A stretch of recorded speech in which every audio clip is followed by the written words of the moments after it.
Welcome everyone to our 21st Fireside Chat. I'm Tim Hollick, and with me as always is my good friend Joe Zinni. How are you, Tim? I'm doing good today. How are you? Good. Number 21. Number 21. Well, they're rolling right along. It's amazing. It is. Every time I think about it, we just keep climbing that we've done this many. I'm having fun. I am too. I think that we're getting a message out. I think it helps get the visual of what you post quite often. I try and take some of those subjects and make them into stuff that people can understand. Yeah. Because a lot of times you'll get questions on certain things that you talk about, right. and you go to answer them. So I think that this is a good time for us to be able to talk to people and they That's can right. see it. I think sometimes this helps people. Yeah. It's like, being a person that needs to be shown, not redirections. I'm that way. I need to be shown. Right.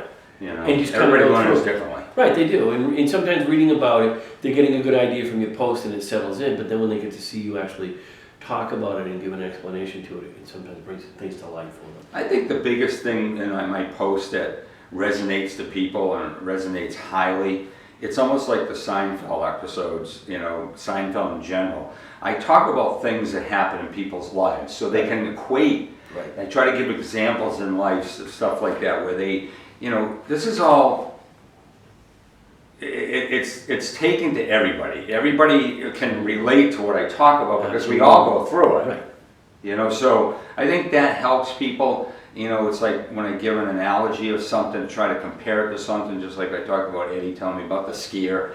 You need that sometimes to really say, I understand it. Well, look at the vision you got from what Eddie told you. That's he took right. it and put it into an analogy that you went, oh my God, and this is something I'm using, and you've been using it ever since. That's right. I mean, how many years ago did he tell you about it? Right. And you're still using it Long today. time ago. It's Right. close to 20 years now. Right. So, and you're using it today. Why? Because it was a demonstration he gave. Exactly. So what are we talking about today? Making decisions. Yeah, that's a tough one for some people. It is. Decision-making skills can sometimes hinder people. And being in business and being a family man and being a homeowner and somebody who purchases vehicles and all that, you're making decisions on a regular basis, and it's a little different for you when you're a business owner because now it employs decisions you're making can affect so many other people. So true. Your employees, number one. I mean, your customers, your customers, your vendors. So when you're making decisions, it's important that you look at variable things. Talk to me about your decision-making skills. Talk to me about you think it helps you the most. Well, I kind of group them into two categories. One could be decisions for people, and the other one could be decisions for product. So when it comes to decisions for people, it's a relationship thing. Yeah. I always think a relationship first. Sure. You can't always just make a general decision. It's like rules and regulations. I don't do rules and regulations in my business. I do policies and procedures. Because policies and procedures can be bent, changed a little bit. Yeah. Rules and regulations are hard. Yeah. You have to keep them. They're meant to be kept. Which I just think when you in relationships with people, all that can't pertain to everybody in every situation because every situation is different. How do I punish somebody for coming in late when something could have happened in their life? Right. They can't help. Right. If it's a consistent thing, then you have a conversation That's because it turns into an issue. But somebody shows up late, or someone needs to leave early, or they make a mistake. Right. You've established a relationship on decisions that you make moving forward. And it's totally different. It is. I worked for McDonald's Kitchens years ago. That's going when I first got out of a thing, and I remember I developed mono during that time, and I was out 2 weeks. It should have been out longer, but my brother-in-law was the foreman, and he kept bugging me about it, and I came back early. I remember it was tough because at lunchtime, I didn't eat dinner, my lunch. I just laid on the bench and just collapsed because of stress. And I remember after I got back, and I came back early, getting that thing in your pay thing saying, you've already used more of your days, it's almost like a warning, next time. That hit me hard in my heart because I'm like, I can't help that I had mono when I was gone. No. I should have been gone longer. So that made me wake up and say, what do I want my company to look like? And I've never done it that harsh. Right. You got to look at people's and what they go through. So when it comes to people, it's a relationship thing. When it comes to decisions on product and stuff, I have to think about what I need, And when I think about what I need for product, it's more about the service than it is about the product. I, of course, want it to be quality, but it's the decision on consistency, easy to deal with. If there is a problem, somebody takes care of it. That's more important to me than anything else. So you can see how I strategize it a little bit. You know, so sometimes it's a quick decision, sometimes it doesn't have to be a quick decision, but that's how I kind of work my mind. So you brought up my next question. You have to make a quick decision. It's something that happened today. It could be somebody, like you said, out sick. Now you have to figure out how you're going to fill in some scheduling and quick decision-making skills. Let's talk about that for a second. Okay. What is it that you look at when you have to make a quick decision on something? Be it, you know, a vendor's late on something, or a customer comes walking in here, or you got an employee that either got sick or couldn't make it. Now you have to make some quick decisions on how you're going to finish up the day. How do you look at your quick decisions? Now it comes down to, you know, facts at that moment.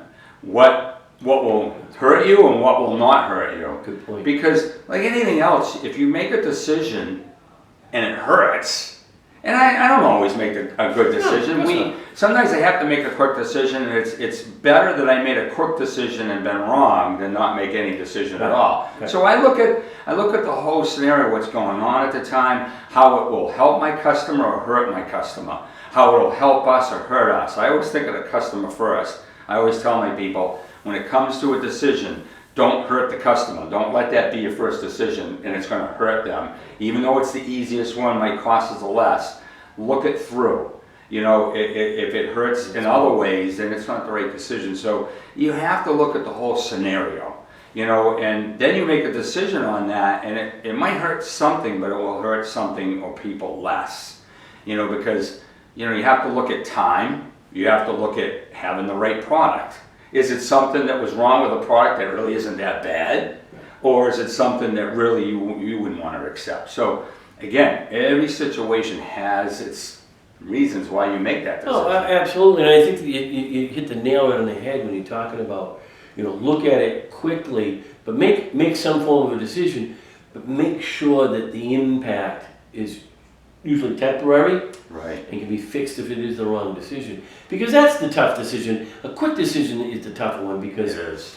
you know, you have to do it real quick, you're under pressure, and there's a whole bunch of pieces that may be figured into this, and you're making one decision on it. That can sometimes be difficult. And you know, of course, when people do that quick decision for the first time, it doesn't always work. And No. like anything, you didn't fail, No. you learned. That's right. So as you do it more, and things will start to turn out better, you'll get better at it. Yeah, And sure. it's like anything in life, you have to, like I said the other day, you have to practice, you have to do it longer, Yes. you have to become Yes. where it's second nature. Do you really think about driving anymore?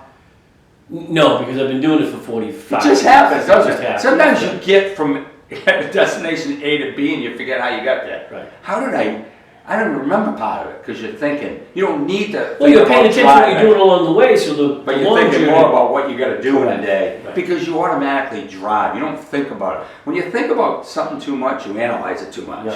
and then you screw it up. Sometimes that's when you make a mistake. That's right. So, you know, it's like that. It's like, you know, do you really have to think about shaving? No, you just do You it. just do it. You just know how to do it now, whether it's a straight razor or an electric razor. I shave electric, you know, so it's even easier. Yep. But it's the same with that. You get used to it, you do it. So it's the same with decision. The more you do it, and of course, like anything, the more you fall, the more you're going to learn to not make those decisions the next time. I let my people make decisions sometimes and let them fall on their face. I knew it was not the right decision. If I don't feel it's going to really hurt too much with everybody around in the decision, I let them make it so they learn. Yeah. And that's a key thing too. That's funny you brought that up. You sometimes you are going to make people make their own decision to teach them how to do that. That's right. Because some people don't make Yeah. decisions well. They get confused or they get scared. Yeah. They're intimidated. They just don't do it enough. The more, again, like anything else, the more you make decisions, especially in a quick decision. I mean, you're doing things now. I mean, I've seen you do stuff. People say, hey, Tim, blah, blah, blah. Oh, boom, boom, boom, boom, boom, boom. And you make those decisions. People, why did you do? Well, 6 years ago, I ran into the same problem. That's right. 2 months ago, we ran into the same problem. I was discussing it with somebody the other day. it's experience that you're using. Exactly. Makes it easier now at our age and our experience than it Right. was 25 years ago, 45 years ago, when we were trying to get our feet wet. But I think those are all great points. Most people fear making. They do. They fear failure. They do. And if they just use a different word, that word just turns everybody It's off. a learning It scares them. process. It's a learning process. Sure. So you don't fail because you didn't quit. If you only fail when you bring something to the end and it didn't work and you stop. Yeah. I mean, I'm just stubborn, I guess, in my life, and I always I keep can't going. I gotta find a solution. That's right. So that's a good way to look at it too. Don't look at a problem, look at the solution. Because there's always solutions to most things. Yeah. And again, make the judgments on the whole scenario, people that are involved. Absolutely. And I think you'll always make a better decision that way. Sure. It might not be the right decision, but did it hurt too much? Did it hurt other people too much? Did it hurt the business too much? You got to look at that. And sometimes a decision is still going to hurt, but it's the best decision. Better. Yeah. Do you want to get hit in the head with a ball, or do you want to get hit in the head with an anvil? Yeah. I want to get hit in the head with a ball. Yeah, But it's still going to hurt, but not like the anvil. Exactly. That's a good analogy too. So you got long-term decisions, buying a building, rolling into another business, bringing in a new vendor, hiring a new employee. That's a whole different process for making a decision. Talk to me about that. Oh, it's true. That one has to stem from your goals in your mind. Yeah. If you don't start with what your goals are in your mind, you're not going to make the right decisions, because it all comes down to what's the end result that you want. So, with me in business, it was always a long-term thought process, not a short-term. I could have made more money quicker if I went short-term, but that's not what I wanted. I wanted long-term, I wanted quality, I wanted people happy, I wanted referrals.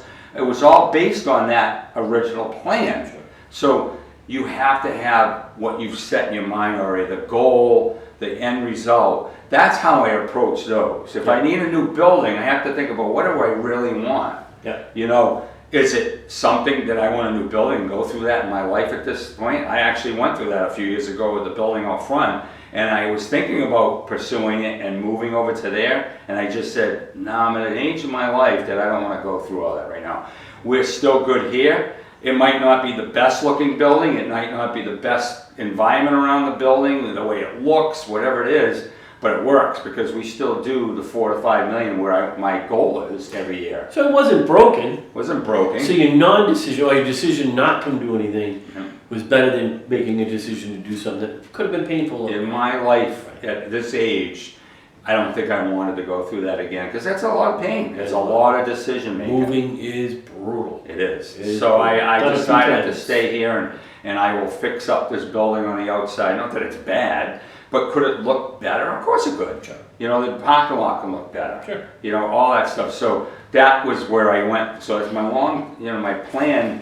So I went by my thoughts, what was good for me, what was good for my customers, because that's a lot of pain for customers too when you're going through it.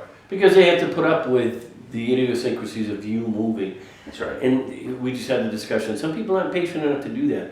And you have to look at your patience when you're doing that. And I think that that's sometimes the key to the long-term decisions that you That's make. right. You're patient enough to look at it. You have a plan and goals compared to somebody who just wants to make the decision, I want to know what's best for me. Well, what's best for you may not be best for you in the long run.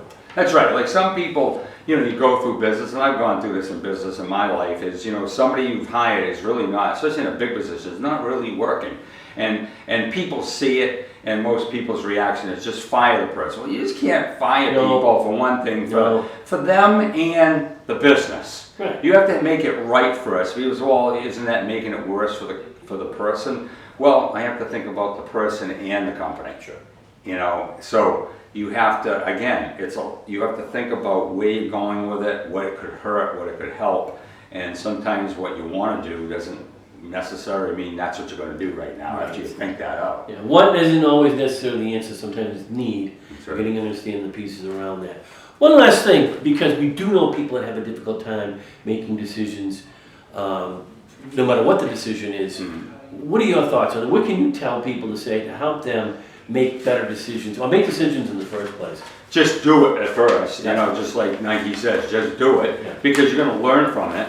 And then, again, look at people, look at product, look at clients, look long-term, and look at your goals and where you're heading with it. You've got to group them that way because it'll help you make better decisions. But you might not make the right decision at first, but you didn't die. You can always make up for what it was. You might get yelled at, something might hurt monetarily. It could be a bunch of different things, but you'll never get through it. You know, when you want to ride a bike, how many times did you fall off before you actually rode the bike?